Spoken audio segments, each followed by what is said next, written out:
Okay, mayong mudto na usab kanatong tanan Luzon, Visayas, Mindanao. Mayong mudto Philippines, mayong mudto world, mayong mudto universe. Ana na punta mga higala diri nga atong tulumanon sa kahanginan CONA Catechesis on Air. Og ako lang gihapon kini yung ubos nga alagad, Reverendo Padre Edwin Academia Akaw. Bueno adlaw na usab karon nga unsang tarong adlaw gala Sabado no pizza 14 na kini sa bulan sa Setyembre. Second week of September na mga higala no. Dali ara kayo di na madugay mo October na, dayong November, dayong December, Pasko na pod no. Gani aduna nay mga radyo no nga naghinay-hinay nagpatukar og Christmas in our hearts no ni Jose Marichan og kining kanta bitaw niya nga My Idea of a Perfect Christmas. Ayan no. My idea of a perfect Christmas is to spend them with you. Ayan no. Klaro na kay mahigala no nga usan na ka masaya nga adlaw no, masadya nga adlaw ang Pasko tungod kay matud palagi kompleto ang pamilya, malinawon nga nanimuyo ug ana gyud ang pagminahalay no. Muna no nga pangandaman gyud ang Pasko kay kung unsaon nato masadya ang adlaw kung nagsige na tag-away naabot og Pasko gaaway ra gyud gihapon no. Mas mayo pa nga karon pa lang daan, hinay-hinay na. Ako na yung panawagan po na yung mga higala no, sa ako ang mga kaigsuuna, mga kaparian nga paatinaon niya no, ang inyong mga kining parish coordinator sa ECMI, kung ang Episcopal Commission on Migrants and Itinerant People no. Importante kaya na mga higala kay karong pitsa 21 no, karong pitsa 21 ato nga meeting nga na no. Unya karong Lunes pag meeting pahinuon mi kaming mga kaparian unya ako lang kasubong ako na mga pahasubo no sa pamilya ni Father Moises Silva no nga Sir Silva Moises nga Silva nga nihalina in town sa kining gitawag na tuglayang kalibutan ng akong amigo no si Father Moises Moitet si Father Boy Silva no nga ni kuan mahigala no ni halina sa laing kalibutan o tuan na siya karon sa kiliran sa atong labaw nga makagagahom no. Kita niini padayon panghihapon kita sa atong pagpakigbisog no. So manato no ako di ay nga timbayaon og maayong mudto ang akong mga kaigsuon mga pare. Of course ang ako ang agaw din ha sa kay Kalumbuyan o Gawex. Kumusta naman ka Gawex no? Nangumusta di ang si Nung Pulding nimo. Di ba Nung Pulding? Ay tinuod ka na gaw. Tinuod ka na Padre no? Kumusta na si Kuan? Si Padre Christian Durango. No, good no? O ang usap po na ako kaagaw dito sa kanang Winnipeg, Canada no? Si Father kanang Onisimo Durango no? Tuwa na siya karon dito higala no? Dito siya nagsangyaw dito sa Mayang Balita dito sa mga Canadians no? Mga Canadians nahala no mayong mudto na kanaton tanan nang hinaot kita nga ana kamong tanan sa kapiskay sa panglawas niining kamudtuhon. Okay no ako po di nga timbayaon og mayong mudto ang ako ang mga partners din ha sa Episcopal Commission on Migrants. Of course si Yoyong Mapili, si Brad Eli Mapili, of course si Brad Mike yang asawa o yung manusab ang ako ang lay coordinator sa Episcopal Commission on Migrants and Itinerant People sa diocese si Sister kining Luz Estrelianes no. Luz Estrelianes nahala no may mudto na kanaton tanan mga higala nang hinaot kita nga ana kitang tanan sa kapiskay sa panglawas. Of course atong timbayaon mga higala og may mudto ang atong talahurong obispo. Nalano ari kita manghigala sa CBCP News, mga balitang simbahan ni ini kabuntuhon. New PPCRV Voters Education Program aims to foster responsible citizenship. Mao kini ang gibutyag ni Evelyn Singson, ang PPCRB chairperson sa nantong nakalabayng adlaw, no, to effect change, no, because matud pa niya, we have the power to effect change. Ayan, no, muna nga bago kini manghigala nga kini gitantong voters education program sa PPCRB agi na kini og pagpanganda manghigala, no, sa election sunod tuig, no, sunod tuig. Muna, no, so muna do na pug ko ikuan kanang gamay po din taon nga apprehension ba kini bitawng mga PPCRB volunteers usahay maoy gitagaan ba og katungod nga mo assist bitaw sa mga tigulang, ang uban matay. Akong nahibaw-an higala nga adunay mga pipila ka mga PPCRB volunteers nga mismo ang mga kandidato maoy nagsweldo ilang wala ba DPA ba, Deep Penetrating Agent, ang pipila ka mga PPCRB volunteers aron nga kung mo assist sila sa mga gulang, ang pangalan nila i-apil og butang no. So munay medyo dili ta makayo, no, mga dili na maayong balita, no, kay napamatud-an gyud na mahigala nga duna di ay mga PPCRB volunteers. Mohangyo ra jud ko mahigala nga mga PPCRB volunteers kana bang watchers, mo watcher gyud sila. Dili sila himuon nga mo assist sa mga katubitang mga tigulang, katong mga illiterate, kay dunay mga politiko dai nga gigamit sila mura bag gitagaan po nila gamayng commission ba, sige dong ha PPCRB volunteers magadong ha, o sige sir, o kuan ka nang og naabay i-assist ka na bitang na mo assist ka ba, i-appeal butang akong pangalan ha. Noon siya, sige sir, ako ra mahibalo nimo dong. Munay nahitabo mga gala, so muna nga dili manoon tanan naghimo ana, pero ato nang balantayan, no, kay doon ako yung mga taho nga nahimo na kuan nga doon ay pipila ka mga volunteers nga nasakpan nga mo na gihimo, no, nangayo og kana bitawng komisyon kabahin ni ana. So dili lang nako isulti ang pangalan kay wala pa mapugo ingon gyud nga na sa ato gyud nga proven gyud guilty, kay pwede man ato nag-ikiha pero lisod na kayo ingon ni ana, no, nga ingon ni ana, pero munay angay balantayan. Dili lang ko mo conclude nga kinsa mga pangalan pasultihon ta kisa may pangalan adi da ko matugan ana, basta at least dunay mga hulukungihong, no, dili pa na confirm gyud, no, hulukungihong nga adunay pipila ka mga PPCRB volunteers nga nahimong watchers nga naghimo kuno ni ana. Muna nga mohangyo ra ko nga dili na lang paasison, no, dili na lang paasison aron pagwala ba sa pagkatahap, dili na lang nato ipa-assist sa mga PPCRB volunteers kung adunay mga illiterate o mga kanabitang senior citizens nga mobutar. Na wala na lamay ang mo assist ang mismong PPCRB, ang mo assist mismo ang paryente o baka kasaligan sa mismong nagbutar, no. Pero giingon nga kanang PPCRB volunteers tagaan ginatong katungod dili pwede, no, dili na pero sa ako lang ba dili ko mosugot ni ana, no, mas mayo nga paglikay ba aron walay mga katahap ana, no.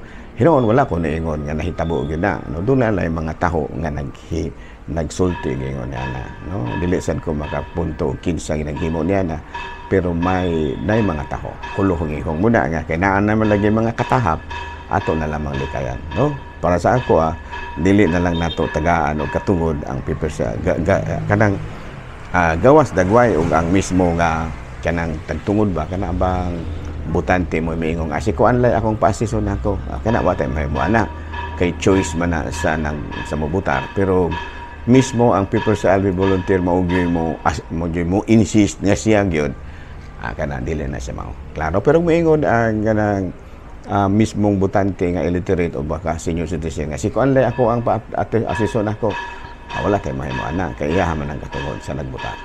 Klaro ba? Ano, ako alang kay murma kuyawan to kay na kaso na nga perting gubuta, no, gubot kayo. Yan ano, may mundo na kanaton tanan ug ari kita sa Vatican News. Vatican Pope Francis nag-ampo alang sa nahimong biktima sa bagyo sa Vietnam, no. Baguhay pa lang manghigala naigo ang kining nasod sa Vietnam sa kining matud pa bagyo ug gani ang nahitabo ba o nga nagampo karon si Pope Francis alang kanila. Okay, no? Hala, no? Padayon ta sa ato ang mga buhatonon ni ining kabuntuhon sa gihapon, adlaw karon nga Sabado, pitsa 14 ni ining bulan sa Setyembre. So pahinumdum ha alang sa mga kaigsuonan nato. Karong sunod semana ha, akong mga igsuon pare, akong karong pitsa 21, no? Sunod Sabado man taron. Sunod Sabado akong awhagon mga kaparian nato nga ilang ipadala ang ilang volunteers alang sa kini bitong parochial coordinator sa Episcopal Commission on Migrants and Itinerant People. Maimunto na kanang tanan padayon ta sa ato ang mga buhatonon ug ari na kita sa ato ang catechism. Ari na ta sa atong catechism. Ako sang kaon akong kanhigal ha. Ug ari kita manghigala sa atong Saint of the Day. Bueno ang atong Saint of the Day karon sigod diri sa atong listahan September 14 mao ang kasaulugan sa Exaltation of the Holy Cross. Daw karong adlaw no. 14th century si Saint Helen, mother of the Roman Emperor Constantine, iya gyud gipaningkamutan nga malocate or ma-retrieve pagbalik ang kini krus nga diin gilansang sa krus ang atong Ginoong Jesucristo. Ug gani sa dihang ila kining na-retrieve, ila kining gidala og balik didto sa Roma. Ug didto kini deposito sa Basilica of the Holy Sepulchre and dedicated to Jesus. Onya, 3 crosses kuno to mahigala no. Sigon sa kasaysayan sa legend, tulo ka cross ang gipilian kay tulo man to sila ka cross no. Cross ni Dimas, cross ni Istas, o cross sa atong Ginoong Jesucristo.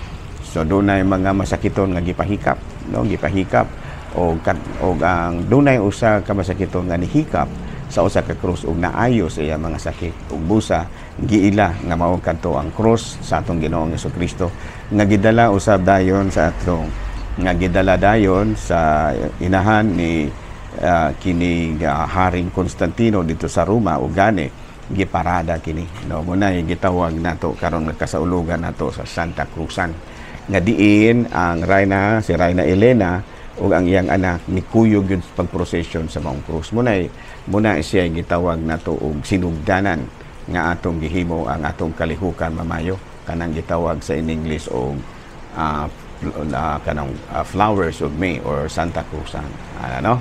Hala no, padayon ta sa ato ang mga buhatonon ni ining kabuntuhon o ang atong kapistahan karon ari na ta sa ato ang kaning catechism. Of course no, ang atong catechism kabahin gihapon kini sa kanang credo. Unya ang ato karon nga gituki mao kining Catechesis on Creation, no, ang kabuhatan. Importante kaayo kining mao nga topic ngano man tungod kay nahimo kining pundasyon sa ato ang katawhanon o Kristohanong kinabuhi tungod kay mamahimo man kining tubag no diha sa atong daghang kay pangutana asa man gyud ay kita gikan ayan no kinsa may naghimo kanato no asa man ta paingon no muni ang mga dako kay mga pangutana nga kanang ato nga gitutukan niining mao nga paragraph ng Catechesis on Creation. Gani daghan kaayo ang mga nisulay no. Gani ang siyensya no, ang human intelligence na ningkamot og pangita gyud og tubang. Unya mukama ra gyud gihapon nga mubalik ra gyud gihapon ta sa kanang pagtulunan kabahin sa magbubuhat. No?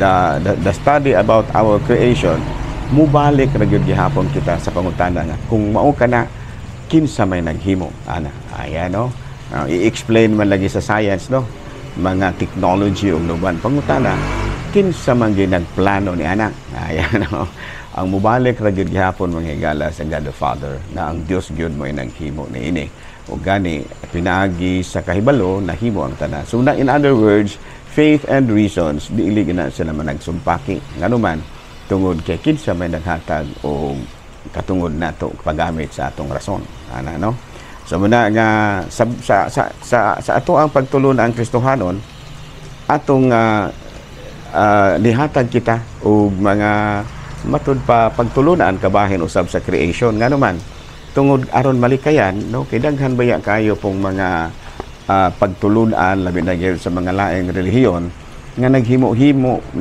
po sila og mga kasaysayan kabahin sa creation no dunay creation nga gihimo ang mga Afrikano ang mga insect ang mga kining gitawag og mga Hapon doon na po gihimo ang mga Grego no ang mga kanhi mga Romanhon doon na po sila pero kita sa isip mga Kristohano naapunta gani ato kanang mabasa sa kabuhat sa mga Apostoles kapitulo 17 bersikulo 24 sa 29 ug sa Isaias kapitulo 43 bersikulo 1 no kay delikado baya pod mahigala kung wala tay ato apong mga pasabot kay ang uban nga himo mangganing kulto no kay moingon naman noon ning uban nga sila mao'y naghimo sa kalibutan no o ang science moingon naman pud hinuon nga gikan kuno kita sa unggoy ayan no o doon na po moingon ang uban nga dunay dako kayong buto na Big Bang nga doon na po moingon nga ang naghimo sa kalibutan mao ang kining sila si Zeus ayan no kanabitang Greek mythology o daghan pang uban pero kitang mga Kristiyanos naapunta niya na no ato kanang mabasa sa buhat sa mga Apostoles kapitulo 17 bersikulo 24 hangtod sa 29 the most important thing is that we believe nga kita hinimo sa Dios klaro na ako na ginaingon daghang kayong mga mo try to explain no human reason faith mo muna nga ang ato di ang dakong pagtuo nga sa Dios mo ay naghimo kanato mahimong mo gitawag na to mupaligon sa daniskubrihan sa mga scientifico no naman po sila yung mga scientific theory pero pangutana asa man gikan ang ilahang kabalo mugawas gyud gihapon nga gikas Ginoo ayan no ato pa creator gyud gihapon creation no nya ang kaanindot sa kalibutan creation dili man jud na ma-explain nganong inyong ani kaninduta tungod kana kay dili nato daling masabtan kung unsa na asuna-huna sa Ginoo pero unsa man ang atong tubag ni ana matud pa kay sigon sa atong panabot Ginoo man di ay naghimo pasalamatan nato ang Ginoo ana no unya unsaon nato pagpasalamat ato pa yung palambuon no sa ato pa yung paninduton og samot dili kay atong gubuon kay doon na may uban nga nagpasalamat kay naay hinimo sa Ginoong patsada makwartahan man no doon yung uban nga labi na ng mga kanabitang open pit mining nga gwapo kayo nga mga bukid mga kakahuyan nga patsada mga lake mga gwapo kayo mga panggubuon kay ang ilang pagtanaw mga higala sa matod pa creation kwarta man yung ay kini gwapo ning makwartahan ni kinaa siya ay mga deposito nga mga gold mga silver mga unsa pa na tungsten daghan pa ng uban nga ilang makita which is wrong no instead nga atong gubuon ang kinaiyahan ato pag yung paninduton og samot kay ngano man Ginoo ba naghatag ana so ato gyud nga ampingan no klaro ba okay da creation na rin nata sa ato ang topic second topic no minor topic nato kining kabahin sa unsa man purgatorio ba fiesta purgatorio ang fiesta may atong hisgutan karon no kay bago ko bedagan mga fiesta kaming ang fiesta Dumaguete ug kaming pod ang mga fiesta sa kanang tanay humana no July man na din ha ang bais pod na humana pod manhuyod October 4 ano no. So what is fiesta? Fiesta is an event marked by festivities or celebration. Fiesta means festival and they are a renowned tradition of the Philippines. These joyful and grand events are at the heart of the Filipino culture. Held in almost every town and province across the country, fiesta celebration celebrates the birthday or patron saint, or the death of the patron saint, or ethnic traditions, an important milestone for the local people. So are the fiesta celebrated in the Bible. No, doon na ba'y fiesta nga gisaulog sa Bible? Ilabihan kadaghan mga higala na sa Leviticus, Kapitulo 23, versikulo 4 sa 8, gisaulog ang fiesta sa Passover, pagsaylo. Sa Leviticus 25 versikulo 23 hangtod 25 gisaulog ang kapistahan sa mga trumpeta. Sa Números kapitulo 29 versikulo 12 at 40 gisaulog ang kapistahan sa tabernakulo. Sa Números kapitulo 28 versikulo 26 at 31 gisaulog nato ang kapistahan sa Simana. So in our country, we incorporate our different fiestas to honor the saints, God Himself, and reverence to Mama Mary. Ano? So kisa may nagtudlo na to ni Ana. Of course, ang mga misyonerong Kachila. Namuna nga diri sa ato sa Pilipinas, dili gyud mapasagad ang fiesta diri. Dako kay kanang selebrasyon. No, dunay mga lain nga mga pagtulunan nga mosaway ni Ana, pero matud palagi ang original gyud nga nag sa ulong og piyesta dili baya kita. Igo ra baya kitang nidawat na ang pagtulunan. Nya kun atong basahon sa Mateo kapitulo 18 versikulo 19 hangtod sa 20, miingon baya si Kristo nga ug tudloi sila, no? Ug tudloi sila nga sa ato pa ang mga gitudlo, usa sa mga gitudlo kanato sa mga apostoles ug sa mga sumusunod mao kining piyesta. Unya aduna ba sila katungod pagtudlo? Mabasa nato sa Mateo 16 kapitulo 18 sa 20, o say inyong idili dinhi sa yuta, idili usab dito sa langit. Kung sa inyong itugod dinhi sa yuta, itugod usab dito sa langit. Unya, mga pagtulunan kini nga wala na nasulat, pero matud pa ni San Pablo ngadto sa taga Tesalonica, ikaduhang sulat ni San Pablo ngadto sa taga Tesalonica kapitulo 2 bersikulo 15, barugi ang mga pagtulunan nga among gitudlo kaninyo sa pulong o sa pinaagi sa pulong o sa sulat. No? So barugan gyud nato. Sumada nga kita mga Katoliko, daghan kay ta mga pagtulunan nga nakutlo gikas mga apostoles tungod kay ato manggod nga matris ang atong origin mismo sa mga apostoles ug gikan usab ni Kristo. Kita na bunan sa kadaghan kayo sa mga relihiyon, kita ra gyud may adunay mga apostolic tradition tungod kay we have our we can trace our origin directly from Christ down to the apostles, down to the bishops and to the present days. Klaro. Okay, di na salamat ug mayong mudto Pilipinas.